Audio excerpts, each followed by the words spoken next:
Hi folks. Hey, we've been getting a lot of questions lately on how we do the background, the cleanup around the outset letters. So I've been reading a lot on Facebook. Mike and Dan and Sergio and Harold, you guys been talking about how to correctly do the cleanup, or I'm going to show you how we do it. I've showed some pictures lately, that Provest sign, and some close-ups on that. But we need to really do a video. Dad and I were thinking that we did a video on how to do the background and cleanup, but evidently we didn't. So that's what this one's going to be about. Now, what I'm holding here right now, I'm going to show you how we do our background. But these particular letters that I just carved are 1-inch outset letters. You guys may not do that, but I wanted to do it just for a couple different reasons.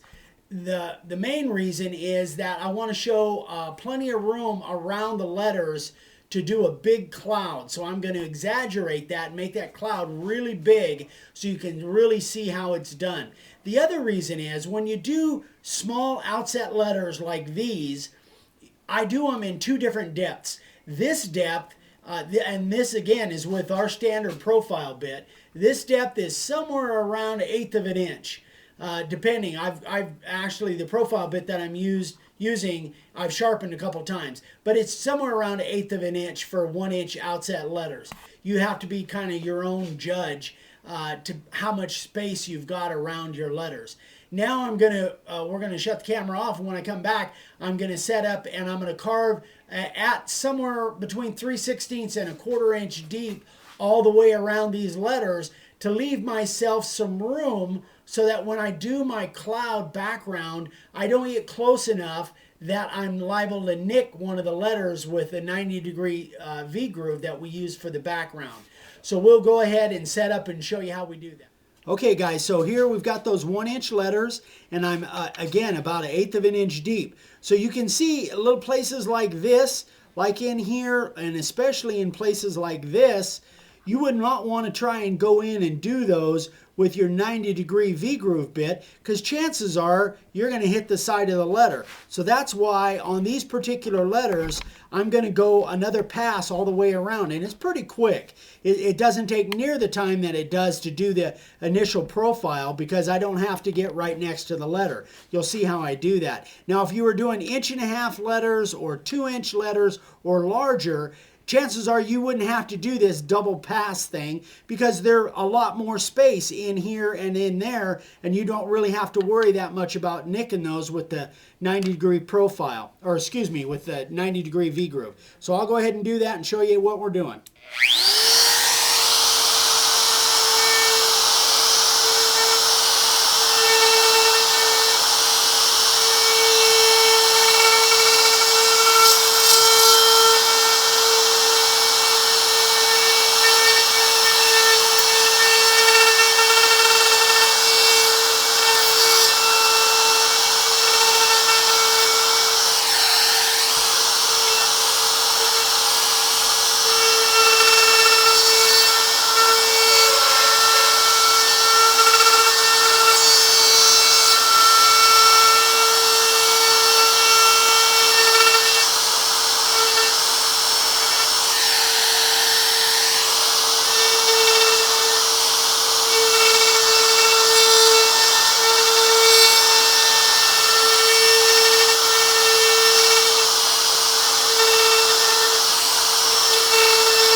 Okay, it's just that simple. So I've just gone around, I've taken out all the stuff in between, and then made a nice line around the outside. Now we'll go and I'll change bits, and we'll do the actual background.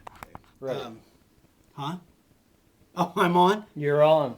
Okay, I am going to draw this cloud, you guys.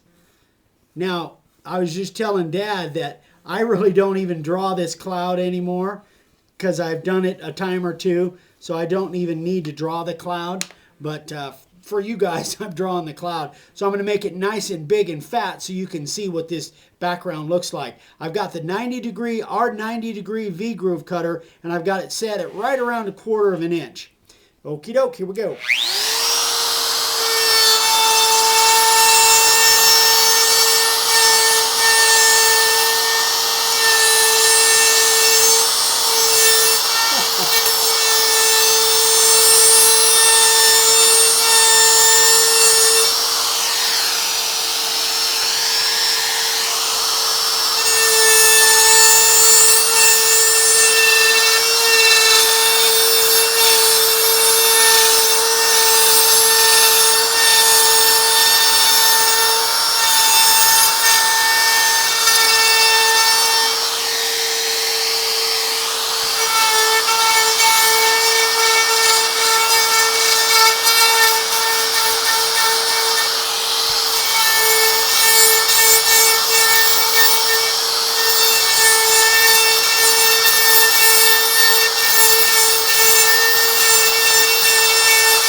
Okay, so now we've done pretty much the background. Now I missed a little spot right there. Oops.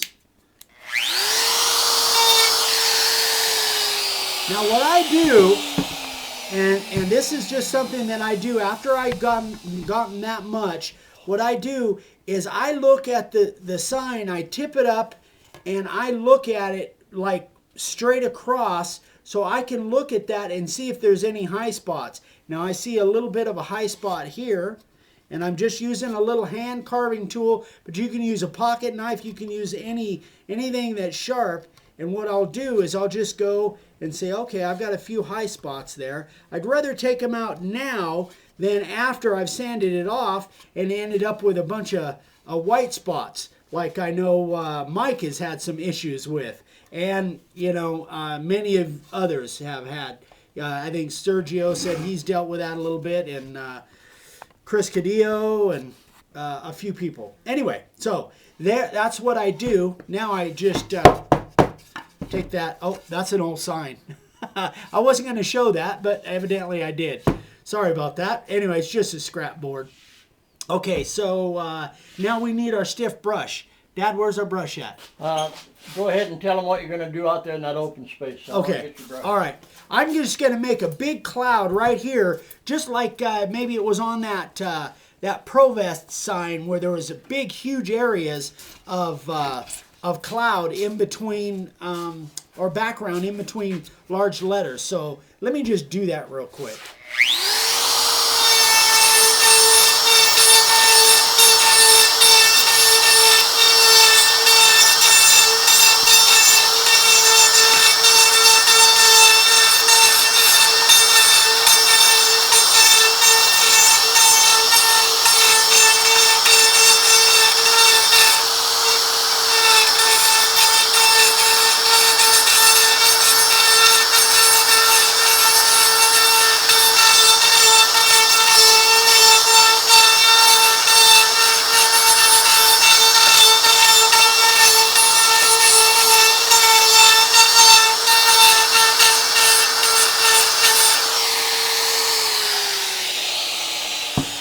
So that should give you guys an idea of what I do when I make that background. I just use little tiny small circles, because what I really want to do is I want to leave these little mountains, peaks, and valleys basically down in here. But I don't want the peaks to be so high that they're at the surface or become at the surface when you're doing your sanding. And that's another thing about this 90-degree V-groove, is that if you look, I'm not sure whether you can catch this, Dad, but there's a little step. The way that the cutter is made. Pick it up and hold it up and bring it right up close to the camera so they can see it a little bit better. See, if you see right on the edge, that's good. Just what you got right there. Yeah, you can see a little step. Well, when you're going that deep at around 1/4 of an inch, you get that step, and it'll be easy to see the high spots. So that's one of the reasons I really like this 90-degree cutter, because it works really well in that venue. So after this point, a good point that Sergio brought up on Facebook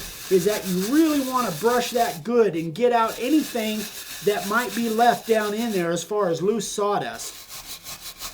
So that after you spray it and then sand it off, that you won't have anything that falls out afterwards and becomes a white spot down in there. Now I've got a little spot by this T right here that I don't like the looks of. It looks like it's just kind of feathered or something. So I'm just going to take that out. All in all, actually that looks pretty decent. I think everything there is gonna come out well. Now we're looking at it upside down. Can you turn it around now so they can see it? Yeah. Can you get a good shot of that, Dad? Oh yeah, that's excellent, son. Okay. So a good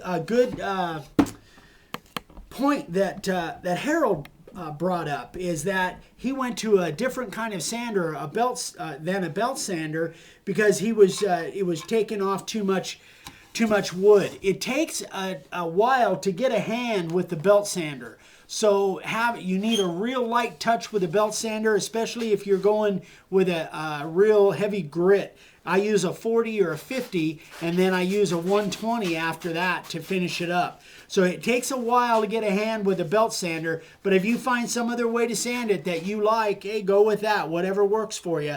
But I never have a problem with that anymore. It takes a while to get used to that belt sander. So what am I leaving out, Dad? Anything? No, we could go ahead and spray that and sand it off, but that's redundant. Yeah. They already know how to do that. If they don't, they can watch one of the other videos. Yeah, and so... let's wrap this one up and get it posted, son. Yeah, we want to get this posted. So anyway, we want to do some more backgrounds. I want to do a video later on, some different kind of backgrounds that work real well, and give you kind of different little techniques in the background. But for this is our standard background, and we'll give you an idea of how it's done. So keep posting stuff on Facebook, guys. I love that Facebook thing. It's working out really well. It's a great community. So keep up the work and post your pictures on Facebook. We'll see you next time. Bye.